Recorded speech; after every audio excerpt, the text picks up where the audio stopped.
Hello everyone and welcome to All Things Watched. In this video we are going to talk about the brand new Netflix original series Parasyte the Grey. Now this is I believe it's a South Korean franchise or something like that, so I'm not even going to attempt to pronounce the names of a lot of the actors and a lot of the cast members, just because I don't want to insult them.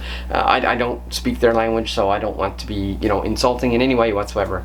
But anyways, I ended up watching this series Parasyte the Grey, not knowing that this is actually a franchise that has already been established. I had no idea. This is based on a manga, whichever, tomato. But then also I did not realize that it was also an anime, and there's also 2 movies out already called Parasyte and a part of this franchise, which I actually had no idea. So my first experience with the Parasyte franchise is actually with this Netflix original series Parasyte the Grey. But what I will say is that I like this series enough to the point where I'm definitely going to go back and check out the other projects. Maybe not the animes. I don't know if I'm going to watch the Parasyte anime, but I will definitely watch part 1 and part 2, which are movie formats, and then I will rewatch this one after seeing the first 2. From what I could tell online, it seems like the first and second movie opens the exact same way as this one, and the idea is that it's almost like this takes place in a not so distant future where a lot of the world has sort of falling apart, with humanitarian crisis and global events and all that sorts of stuff. And so it's almost like these parasites come and they basically take over humanity. To make a long story short, basically what happens is these parasites comes and basically takes over humans. But what's very interesting is that the main character that we're following, which is really the girl or the woman or like female,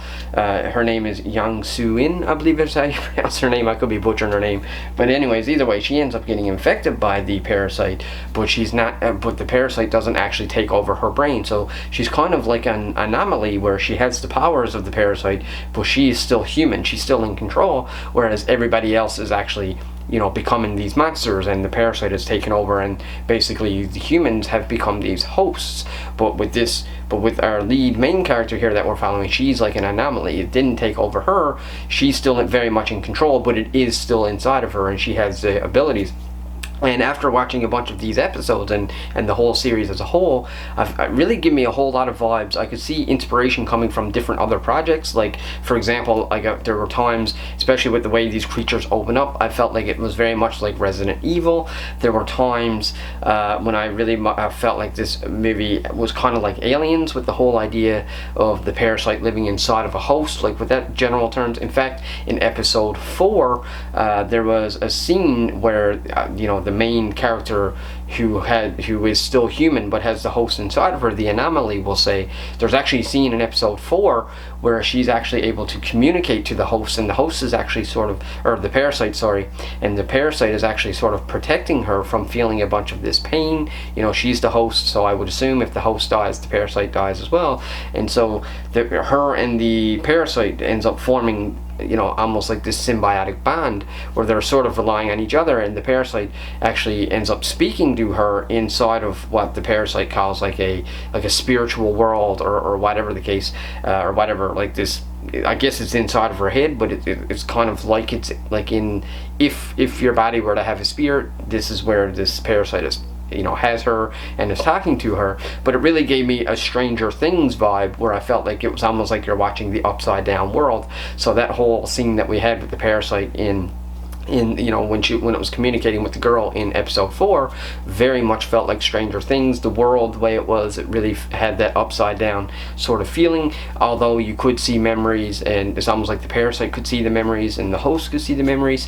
So it was really cool. I really enjoyed that. I also thought that the special effects and the CGI for the most part looked really spot on. Now there were a few times when you could tell that it was a little fake, it was a little, I guess, cartoonish, so to speak, but for the most part I would say about 85% of the time the CGI looked really well. It was really handled well, and I really enjoyed this series, to the point where I'm going to go back and watch the old franchise, or at least the old part 1 and part 2 of the movies. From what I could tell from reading a little bit online, in the manga it followed like a male character. In the movies it seems like it follows the male character, and in that movie, or in those versions, or the original, I guess, I assume, I never actually read or watched it yet, but I assume that it seemed like in the original the parasite goes inside of the person, but it doesn't actually take over the brain. It only like takes over his hand or his arm or something like that.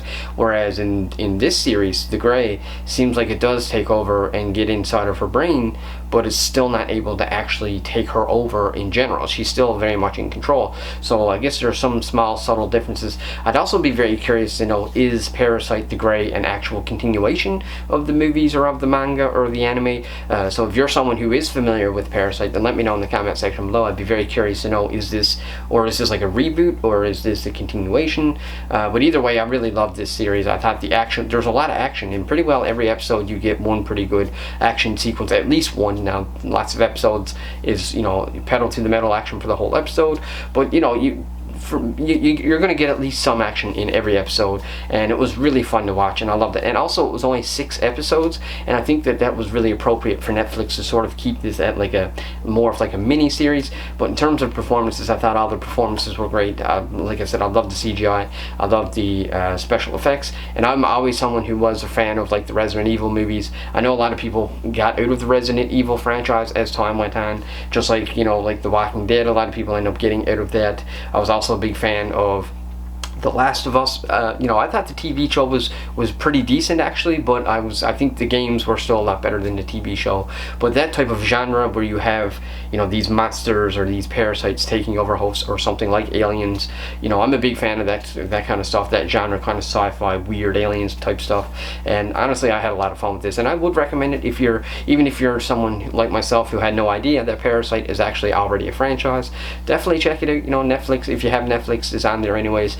Now, someone like me who don't speak their native tongue, I did have to read the whole thing. I don't speak that language, so I had to read it all, but I don't mind doing that. I watched a ton of foreign movies from all countries really, and in fact one of my favorite movies of last year was actually Nowhere, and I believe that was Swedish. I believe it was a Swedish movie, so I had to read that whole movie as well. So I have no problem watching stuff and having to read subtitles, but honestly, I really like Parasyte the Grey. I even thought the story was pretty compelling. How it opens, the opening sequence, how it led in to us sort of being introduced to these things, and then once you carry on with the series, you start to learn about other, maybe organizations. You start to see how our main character that we're following, quote unquote, she's kind of like the hero because she's able to fight against these, because she herself is like one of these parasites, or like one of these monsters.